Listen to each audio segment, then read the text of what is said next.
Ассалаумағалейкум ағайындар. Короче, бүгін осындай кереметтей жерде газ туралы бір әдем бір видео түсіріп берсем болады деп осы жерге келдім. Қалай, әдем ма? Осылай зигзаг жолдары бар. Қай жер? Кім білет? Комментарияға жазып кетіңіздер. Бәрі біліп жүрсін. Мына Chevrolet Cobalt 397.500 пробег жүрген қазіргі таңда. 290.000 пробегте газ қойдыртқам. Міне газы. Газ қойдыртқам. Осы газды 1/5 машинаға қоюдың қажеті жоқ па, қажеті бар ма? И так-та объемы аз ғой деп, қойдыртпаса да болады ғой деп ойлайтындар. Осы видеоны қараңыздар. Мысалы, мен 200.000 теңгеге газды қойдырттым. 290.000 пробегте. И каждый 10.000 сайын 2 фильтр ауыстырасың. 4.000 теңгеден. Мына екеуін. Каждый 20.000 сайын нарада бір фильтр бар, соны ауыстырасың. Яғни каждый 10.000-да 4.000-ға на 2 фильтрді ауыстырсаң, келесі айда, келесі заменада нау қосылады, сонымен 6.000 теңге болады. Бір 10.000-дықта 4.000 теңге кетеді, өзі 20.000 пробег болғанда 6.000 теңге кетеді ғой, фильтр ауыстырғанға. Бірақ батыс жақта көп ауыстырмайды екен ол фильтрді. Естуім бойынша ол батыстың нелері, газдары таза дейді да. Сондықтан олар да көп ауыстырмайды фильтрлерді дейді. А бізде Жамбыл облысы, Алматы облыстарда газдарымыз жаман. Сол себепті бізде жиі ауыстырып тұрсаң, газдан проблема болмайды. Мысалы, мен 100.000 пробегте мына бір датчик бар, осы жерде бір датчик бар, сол датчик кетіп қалды. Соны өздері гарантиямен ауыстырып берді. 100.000 пробегке гарантия берген. 100.000 пробег немесе 2 жылға гарантия берген. Сол гарантиясы бойынша ауыстырып берді. Сол бір-ақ рет, сол бір проблема болды, басқа проблема болған жоқ. Главный уақытысында фильтрлерін ауыстырып, уақытысында тексертіп, сол қойған жеріңе апарып, гарантия бойынша тексертіп тұрсаң, ешқандай проблема болмайды. Мысалы, айына 2 фильтр ауыстырдың, айына деп 10.000 пробегте 2 фильтр ауыстырдың, 4.000 теңге барын, 2 фильтр ауыстырдың, походу компьютеріне салып, тексеріп, как положено жібереді да. Мысалы, қай жерінен утечка болса, соның бәрін тексеріп, от души тексеріп, кәдімгідей обслуживаниесін жасап, фильтріңді ауыстырып, жақсы, давай деп жібереді. Сондықтан жігіттер, какой-то болмайтын 4.000 теңге үшін гарантиядан шықпай-ақ қойыңыздар. 10.000 пробегте 4.000 теңгеге анша обслуживание нормально. Зато гарантияда боласыздар. Бір жері бұзылды, барасыздар, ауыстыртып аласыздар. Енді жігіттер, осындай 1/5 объемға газ орнату тиімді ма? Соған жауап іздеп көрейік.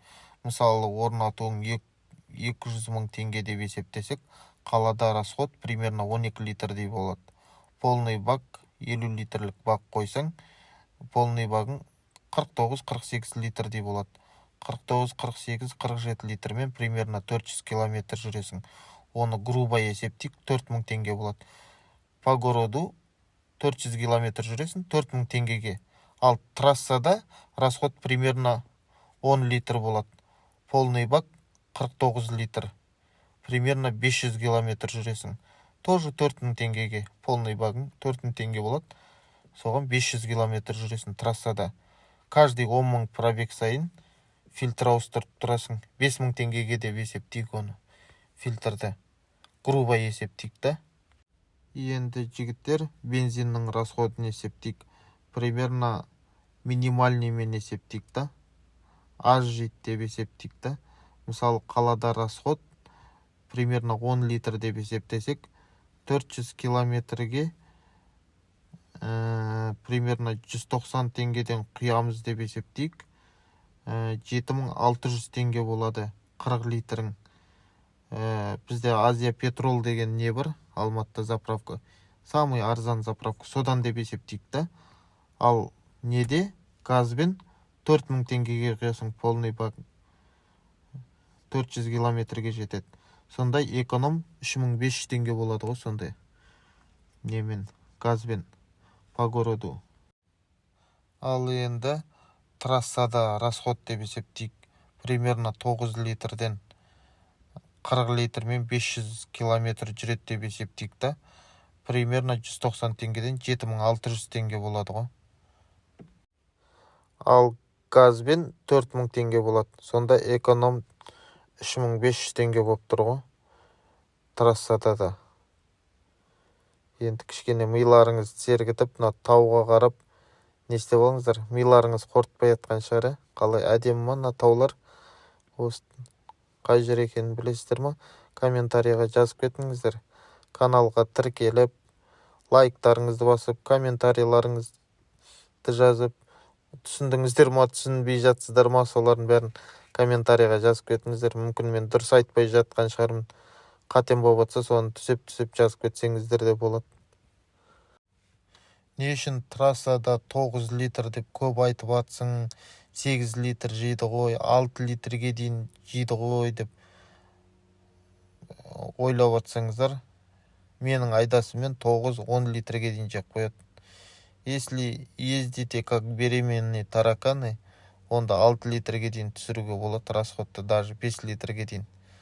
Баяғыда мен Таразға обкаткіден шығарып жүрген кезде, барған кезде, примерно полный бак 50 литрмен 700 километрден астам жүріп тастағым.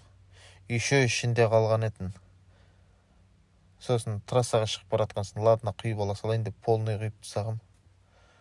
Так что мен примерно жобалап, грубо өзім айдасымен солай есептеп атырмын да. Енді бұл газды қанша уақытта өзін ақтаймыз деген сұрақтарың болса, ол сұраққа да жауап береміз. Сіздер главный каналға жазылып, тіркеліп, комментарий жазып, сұрақтарыңызды қойып отырыңыздар. Ал енді жігіттер, осы газ орнату өзінің орнатқан 200 000 теңгесін қанша уақытта шығарып береді, қайтарып береді деген сұраққа жауап іздеп көрейік. Примерно жобамен 500 километрге 3500 теңге үнемдедім дегенде, 1000 километрге 7000 теңге үнемдейсің.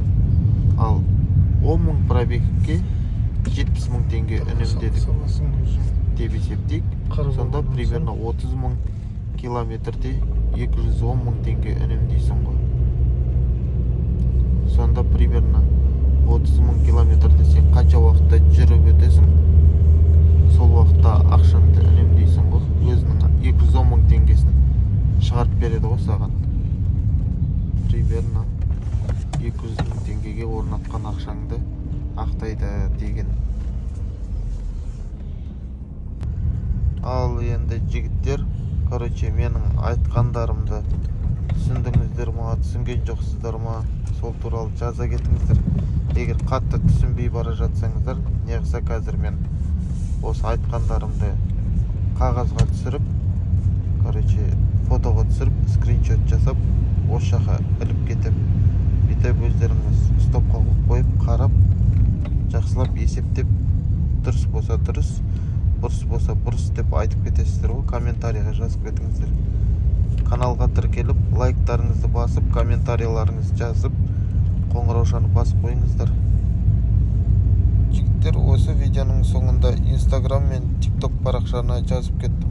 Ол жаққа да тіркеліп, сұрақтарыңыз болса қойып отырыңыздар. Ол жақта да біраз информациялар бар.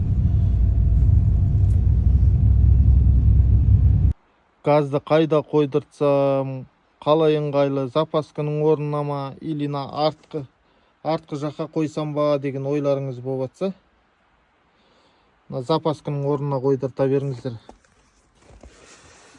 Запасканың орнына қойдыртсаңыздар, ертең бір ұзын нәрсе салатын кезде, сиденьяны ары қарай жылжытасыздар да, жатқызасыздар да, ұзын заттарыңызды сала бересіздер, материалдарыңызды. Ал запасканы артына багажға тастай саласыздар. Багажда жата береді. егер қатты қажет емес болса үйлеріңізге тастап кетесіздер да, материалдарыңызды саласыздар дегендей да. Алдында бір ескі машинаға қойдыртқан мен. Сол кезде материал әкеле қояйын деп базарға барсам, бір ұзын заттарымды сала алмай ең соңында газды алып тастаған едім. Өзі де бұзылып қанды ішті. Ескі машина болса, ескі машинаға қойдырудың қажет жоқ. Новый машина болса, қойдырта беруге болады. Ескі машина болса, иісі шығып, в общем, қайта бұзылып, мотор стабильный жұмыс істемейді, содан қайта бұзылып қала береді да, қандарыңды ішеді. Сондықтан новый машинаға ләж болса қойдыртқан дұрыс газда. Артында немене бәле деп отырсыздар, мынандай бір қалташа. Бір рет мен сатып алғам, интернеттен сатып алғам. Нормальный нәрсе екен, ескіріп қалды өзі. Короче, ана екеуіне бір нәрселерін салып қойсыңдар. Мына жаққа бумага, анарда май, анарда тағы бір нәрсе, ана жақта насос деген сияқты. Қажетті заттарыңызды салып қоя саласыздар. Ол да жақсы нәрсе екен. Сиденьенің артында жабысып тұрады. Жігіттер, примерно есептеп шыққаным осы, стопқа қойып көріп алсаңыздар болады. Егер жігіттер сіздер айына 1-2 мың километр жүретін болсаңыздар, қоймай қойсаңыздар болады, себебі өзін ақтайым дегенше пәленбай уақыт өтіп кетеді. Оны тек таксовать етіп, ұзақ жолда көп жүретіндер қоймаса, каналға жазылып, тіркеліп, комментарийларыңыз